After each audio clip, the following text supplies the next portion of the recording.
හිතෝපදේශ 22 ධන සම්භාරයට වඩා හොඳ නාමයද රන් රිදී වලට වඩා ගෞරවයද අගනේය.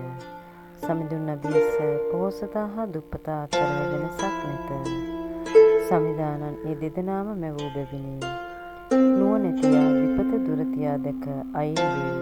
එහෙත් අනුවණයා කෙලින්ම ඊට ගොදුරු වී දුක් විඳී. යටහත් පහත්කමද සමිඳුන් කෙරේ ගර්වයද ඇති තැන සම්පත ගෞරවය හා දීර්ඝායු ඇත. අවංක අයගේ මාවතෙහි කටුපඳුරු හා මලපත් ඇත. සිය දිවිය ගැන සලකන්නා ඒවායින් දුර වී සිටී. දරුවා බාල වේදීම යහමඟ යවන්න. එවිට ඔහු මහලු වේදීත් ඉවත්ව නොවේ. පොහොසත්ව දිලිඳුන් කෙරෙහි බලපාති. ණය ගන්නෝ ණය දෙන්නාට වහල් වෙති. අයුක්තිය වපුරන්නා විපත්තිය කපාගනී. ඔහුගේ කටයුතු අවසානයේ විනාශය. කුළුණු ගුණයෙන් දිලිඳුන් හට කෑම දෙන අය සෙත්සිරි ලබනු ඇත. අහංකාර මිනිසා දුරින් දුරු කරන්න. එවිට තරංගය විවාද හා අවලාද නවතිනු ඇත. සුමිහිරි බස රාජ ප්‍රසාදයේ දිනයි. එහෙත් සමිඳුන් නැමැති කැමැති නිර්මල සිත් ඇති අයටය.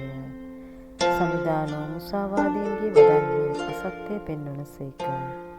සත්‍ය රැකීමට කරුණු යොදන සේක. පිටත සිංහයෙක් සිටී. වීදියට ගියොත් මා මරණු ඇතැයි අලසයා කියයි. විසඟනගේ කට ගැඹුරු වලක් වැන්න. සමිඳුන්ගේ කෝපයට පාත්‍ර වන්න ඒ වලේ වැටෙති. ලාමක වැඩ කිරීම ළමයින්ගේ සහජ ගතියකි. වේවැල භාවිතයෙන් ඒ දුරු කළ හැකිය. කෙනෙක් දිලිඳුන් පිළීමෙන් පොහොසත් වෙති. පොහොසතුන්ට තෑගි භෝග දීමෙන් කෙනෙක් දිලිඳු වෙති. මාගේ උපදේශයන්ට සවන් දෙන්න. මාගේ අනුශාසනාවන්ට සිත යොමු වන්න. ඒවා සිතේ නිදන් කරගන්න. කතා බහේදී උපුටා දක්වන්න. එවිට ප්‍රීතියව සතුටුන ඇත. ඔබේ විශ්වාසය සමිඳුන් කෙරේ තබන්න. මා අද පවසන මේ ඔවාබස් ඒ සඳහාය. දැනුම හා නැනවත් උපදෙස් සහිත කියුම් 30ක් මම මෙහි ලියා තබමි. එසේ කර ඇත්තේ ඔබ එව් අය වෙත හරි පිළිතුරක් ගෙන යන පිණිසය. ඔබට සත්‍යයෙන් පිළිබඳ ඥානය දෙන අදහසිනි. දිලිඳා දිලිඳු නිසා ඔහුගෙන් අයිතිවාසියක් නොගන්න. අසරණයා අසරණ නිසා උසාවියේදී ඔහුට පීඩා නොකරන්න. මන්ද සමිඳුන් ඔවුන් වෙනුවෙන් පෙනී සිටිනු ඇත. ඔවුන්ගෙන් පැහැර ගන්න අයගෙන් පැහැර ගනු ඇත. වහා කිපෙනු අයෙකු සමග මිත්‍ර නොවන්න. කෝපයෙන් පුපුරන කෙනෙකු ඇසුරු නොකරන්න. එසේ කළොත් ඔබ ඒ නරක ගතිවලට ඇබ්බැහි වනු ඇත. ඔබ මලපතකටද අසුවනු ඇත. උකස් දෙන්නන්ගේ ගණනට එකතු නොවන්න.